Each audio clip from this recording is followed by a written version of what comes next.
Assalamu alaikum and welcome to Reality Check, the show where we don't just repeat headlines, we slow down, we zoom out اور ہم وہ باتیں discuss کرنے کی کوشش کرتے ہیں جو ہیڈ لائنس کے پیچھے کہیں چھپ جاتی ہیں. آئی ایم رمنا سعید اور آج کا ایپیسوڈ بہت انٹرسٹنگ ہے اور تھوڑا تھاٹ پرووکنگ بھی، کیونکہ آج ہم بات کریں گے 3 ایسی سٹوریز پر جو دیکھنے میں الگ لگتی ہیں لیکن اصل میں ایک ہی چینجنگ ورلڈ کا پارٹ ہیں. ایک طرف یورپ ڈینجرس ہیٹ ویو کی لپیٹ میں ہے اور مئی کے مہینے میں ہی اتنے ٹیمپریچر ریکارڈز ٹوٹ رہے ہیں، جبکہ دوسری طرف دنیا کے ٹاپ ایتھلیٹس اتنا پیسہ کما رہے ہیں کہ اسپورٹس اب صرف ایک گیم نہیں بلکہ $1 بلین بزنس بن چکا ہے. اور تیسری طرف سعودی عربیہ میں حج مینجمنٹ کے لیے آرٹیفیشل انٹیلیجنس اور ڈرونز کا استعمال کیا جا رہا ہے. یعنی کلائمیٹ، منی اور ٹیکنالوجی تینوں مل کر دنیا کا فیوچر شیپ کر رہے ہیں. دنیا بھر میں کلائمیٹ چینج کی ڈسکشنز کافی عرصے سے ہو رہی ہیں، لیکن اب یہ ڈسکشنز تک لمیٹڈ نہیں رہا. اب اس کے ایفیکٹس کلیئرلی فیل کیے جا رہے ہیں. برٹن اور فرانس میں مئی کے مہینے میں ٹیمپریچر ریکارڈز ٹوٹ چکے ہیں. ایکسپرٹس کے مطابق ویسٹرن یورپ اس وقت ایک پاورفل ہیٹ ڈوم کا سامنا کر رہا ہے. اب سوال یہ ہے کہ ہیٹ ڈوم ہوتا کیا ہے؟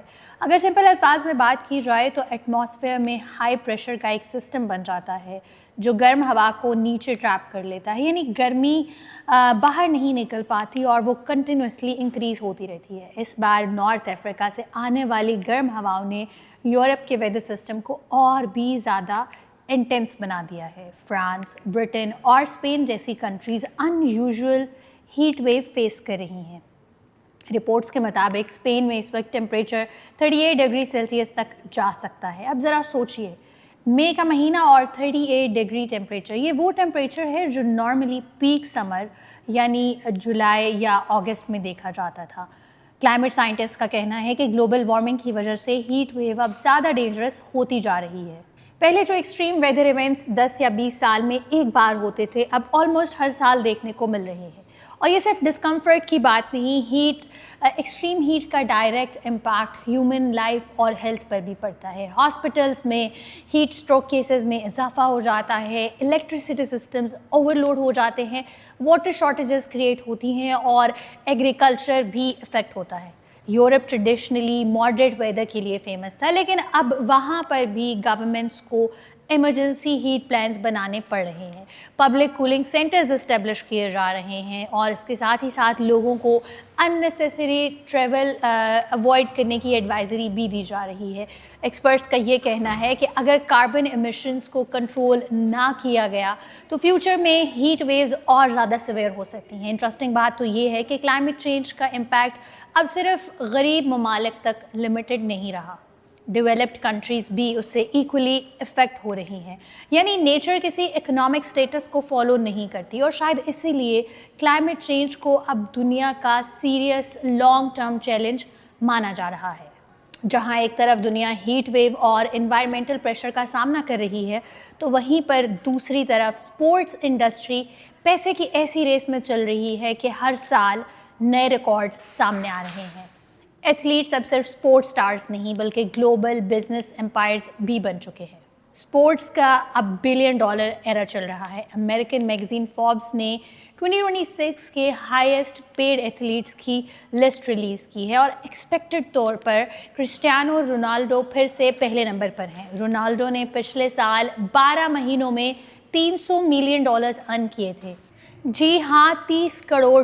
ان کی انکم میں سعودی فٹ بال کلب النصر کی سیلری بھی شامل ہے اور انڈورسمنٹس اور اسپانسرشپ ڈیلز بھی. یعنی ماڈرن سپورٹس میں ایتھلیٹ کی ارننگ صرف اب فیلڈ پرفارمنس سے ڈیسائیڈ نہیں ہوتی، اس کی برانڈنگ بھی ایکولی امپورٹنٹ ہوتی ہے. سیکنڈ نمبر پر میکسیکن باکسر کینیلو الوارز ہیں جنہوں نے $170 ملین کمائے ہیں. جبکہ تھرڈ نمبر پر ارجنٹین فٹ بال سپر اسٹار میسی رہے ہیں جنہوں نے $140 ملین کے ساتھ اس لسٹ میں اپنا نام شامل کیا ہے. اس لسٹ میں اور بھی بڑے نام شامل ہیں: لیبرون جیمز، اسٹیفن کری، کیون ڈیورنٹ، لیوس ہیملٹن اور اس کے ساتھ ہی ساتھ کریم بنزیما. اب یہاں پر انٹرسٹنگ پوائنٹ صرف ارننگ نہیں بلکہ اسپورٹس کی چیلنجنگ اکانومی بھی ہے. سعودی عربیہ کی ہیوی انویسٹمنٹس نے اسپورٹس کو ورلڈ وائڈ ٹرانسفارم کر دیا ہے. Football clubs, golf tournaments, boxing events, ہر جگہ مڈل ایسٹ ایگریسولی انویسٹ کر رہا ہے اور اس کا نتیجہ یہ نکلا ہے کہ ایتھلیٹ سیلریز ہسٹورک لیول تک پہنچ چکی ہیں. آج کے ایتھلیٹ ایک گلوبل برانڈ ہیں. ان کا social media following, marketing value, public image in کی اوور آل ارننگ ڈیسائڈ کرتی ہے. رونالڈو کی Instagram following he hundreds of millions میں ہے. ایک اسپانسرڈ پوسٹ بھی میسو انکم جنریٹ کرتا ہے. یعنی اسپورٹس اور انٹرٹینمنٹ اب کمپلیٹلی مرج ہو چکے ہیں. ایکسپرٹس یہ کہتے ہیں کہ اسپورٹس اب صرف کمپٹیشن نہیں رہا، سافٹ پاور بھی بن چکا ہے. کنٹریز اسپورٹس کے ذریعے اپنی انٹرنیشنل امیج کو امپروو کرتے ہیں، میگا ایونٹس آرگنائز کرتے ہیں، فیمس ایتھلیٹس کو اٹریکٹ کیا جاتا ہے. یہ سب گلوبل انفلوئنس بلڈ کرنے کی کوشش کا ایک حصہ ہے. لیکن یہاں پر ایک امپورٹنٹ ڈبیٹ بھی ہے. کچھ انالسٹ یہ کہتے ہیں کہ ایتھلیٹس اور کلبس پر اتنا پیسہ خرچ کیا جا رہا ہے کہ جب دنیا اکنامک انیکویلٹی اور کلائمیٹ کرائسس کو فیس کر رہی ہے، ایک ایتھیکل سوال بھی یہاں پر کھڑا ہوتا ہے کہ ایک طرف لوگ ملینز کما رہے ہیں جبکہ کئی لاکھوں لوگ ان امپلائمنٹ کو بھی فیس کر رہے ہیں. دوسری طرف ایتھلیٹس ہنڈریڈز آف ملینز ارن کر رہے ہیں. تو سوال یہ ہے کہ کیا اسپورٹس انسپریشن کا سورس ہے یا یہ بھی ایک لگژری بزنس بنتا جا رہا ہے؟ اور شاید ریئلٹی یہی ہے کہ آج اسپورٹس دونوں چیزوں کا مکسچر بن چکا ہے. ٹیکنالوجی اسپورٹس کو ٹرانسفارم کر رہی ہے، کلائمیٹ پیٹرنس کو مانیٹر کر رہی ہے، اور اب ریلیجن کے ساتھ بڑے اینول گیدرنگ کو بھی اسمارٹ سسٹمز کے ذریعے مینیج کرنے کی تیاری ہو چکی ہے.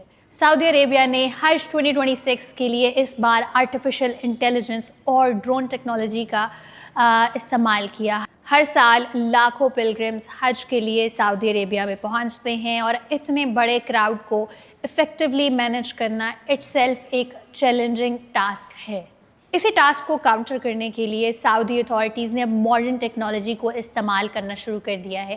رپورٹس کے مطابق ڈرونز اور A I based systems crowd movement کو مانیٹر کیا، اور اگر کسی ایریا میں ان یوزول رش کریٹ ہونا شروع ہو گئی تو اے آئی سسٹم نے پہلے ہی الرٹ کو جنریٹ کرنا شروع کر دیا. یعنی اتھارٹیز ڈینجرس اوور کراؤڈنگ کو پہلے سے ہی کنٹرول کر پائی. سعودی نیوز پیپر کے مطابق نو پرمٹ نو حج کیمپین بھی لانچ کی گئی ہے، اور اس کیمپین کو لانچ کرنے کا بیسیکلی مقصد یہ ہے کہ اللیگل انٹریز کو کنٹرول کیا جائے. ڈرون سرویلنس اور اسپیشل مانیٹرنگ ایئر کرافٹس کے ذریعے انٹری پوائنٹس کنٹینیوسلی آبزرو کیے گئے. اتھارٹیز کا یہ کہنا ہے کہ ٹیکنالوجی کا استعمال پلگرمز کی سیفٹی کو امپروو کرنے کے لیے کیا گیا ہے. پاسٹ میں حج کے دوران اوور کراؤڈنگ انسیڈنٹس اور اسٹیمپیڈس دیکھنے کو مل چکے ہیں، جن میں کئی قیمتی جانیں بھی ضائع ہوئی. اسی لیے پریڈکٹیو مانیٹرنگ سسٹم کو فیوچر سیفٹی سولوشن مانا جا رہا ہے. اور آنیسٹلی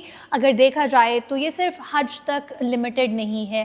آرٹیفیشل انٹیلیجنس اس وقت دنیا کے ہر سیکٹر میں ریپڈلی انٹر کر چکی ہے، from airports to the traffic systems, even the banks, health care, اور اب ریلیجیس گیدرنگس میں بھی اس کا استعمال کیا جا رہا ہے. ایکسپرٹس یہ کہتے ہیں کہ فیوچر میں اسمارٹ سٹیز اور artificial intelligence based surveillance systems بہت عام ہو جائیں گے. لیکن ساتھ ہی ساتھ ایک اور امپورٹنٹ ڈبیٹ بھی موجود ہے کہ ٹیکنالوجی کتنی حد تک انسانوں کی مانیٹرنگ کرے گی. کیا سرویلنس صرف سیفٹی کے لیے استعمال ہوگی؟ اس میں ڈیٹا پرائیویسی کے کنسرنس پر بھی کئی سوالات کھڑے ہوتے ہیں. یہ ڈسکشن صرف مڈل ایسٹ تک لمیٹڈ نہیں ہے، پوری دنیا اس وقت آرٹیفیشل انٹیلیجنس ایتھکس پر ڈبیٹ کر رہی ہے. لیکن ایک بات جو ہے وہ کلیئر ہے کہ ٹیکنالوجی کا رول ہر سال اور زیادہ پاورفل ہوتا جا رہا ہے، اور اس کی انٹیگریشن ہر گزرتے سال کے ساتھ بڑھتی جا رہی ہے. سو ویورز، آج ہم نے ان تینوں سٹوریز میں دیکھا کہ ایک ہی ریالٹی ریفلیکٹ کرتی ہے. کلائمیٹ چینج ہمیں یہ وارن کر رہا ہے کہ نیچر ریپڈلی چینج ہو رہی ہے، اور اسپورٹس اکانومی ہمیں یہ دکھا رہی ہے کہ پیسہ اور فیم اس کا اسکیل کتنا بڑا ہو چکا ہے. اور آرٹیفیشل انٹیلیجنس بیسڈ حج مینجمنٹ سسٹم یہ سگنل دے رہا ہے کہ فیوچر انکریزنگلی ٹیک ڈریون ہونے والا ہے. سوال صرف یہی ہے کہ کیا ہیومینٹی ٹیکنالوجی کو وائزلی استعمال کرے گی، یا ٹیکنالوجی پھر ہیومینٹی کی ڈائریکشن کو چینج کرے گی. اسی تھاٹ کے ساتھ I am Ramna Saeed signing off from reality check, where facts cut through the noise. Catch you in the next episode. Thank you.